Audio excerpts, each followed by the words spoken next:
Ito po yung mga informasyon na nanggaling din po sa CSWD, sa CTL. Yun po ang papel namin dito. Kami po yung consolidators ng mga report.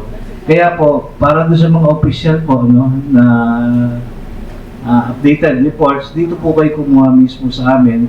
And then yun po ay pinapasa po namin sa CPIO. Okay? And then si CPIO po, siya po yung mandatory office na naglalabas po ng impormasyon. Wala na pong ibang impormasyon na magagaling sa iba, kundi po yun lamang po sa CPIO. Yung LGU Tatak General. Tama ako sa Romel? Okay po. So for the list, no, latest tally of the families affected, we have 25,323 families affected. That is a total of 73,637 individuals. Okay po. Para po dun sa mga houses affected, for partially damaged, we have a total of 22,696. This is as of June 14, 8 o'clock. 8 o'clock. Diba? For food pack releases, the number of food pack released, meaning galing po sa ating central distribution center, papunta po doon sa barangay, sa 26 barangays, 41,107. Okay? And then for the casualty list naman po natin, meron po tayo ngayong remaining na missing, isa. Okay? 22 deaths.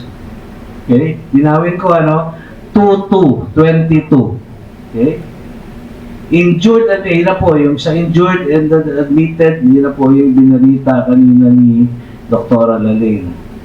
For structural damages naman po, ito po yung resulta naman ng building inspection after the earthquake. Sa government buildings po, meron po tayong 36 inspected buildings na merong na restricted. For business establishments, private side, meron na pong na-inspection, at meron, ang resulta po nito, meron pong 84 or 84 establishments that are red.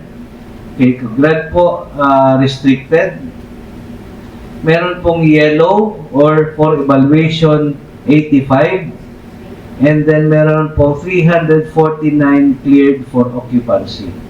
Meron pong mga detalye yan. Ito pong this is actually a long list. Kaya hindi na po natin mapalabas ngayon dahil baka abutan po tayo ng Pasko kung ibabalita pa po namin yung mga yan. For more information on that, we need to, again, validate before we release. Kung may informasyon man po kayong kailangan, pakibisita na lamang po yung Facebook page ng ating LGU Gensan Tatak General. Yun naman po. At meron pa po pala, for the identified evacuation centers, we have 10. 10 po ang ating identified evacuation centers manned by the barangay and then the City Social Welfare Development Office.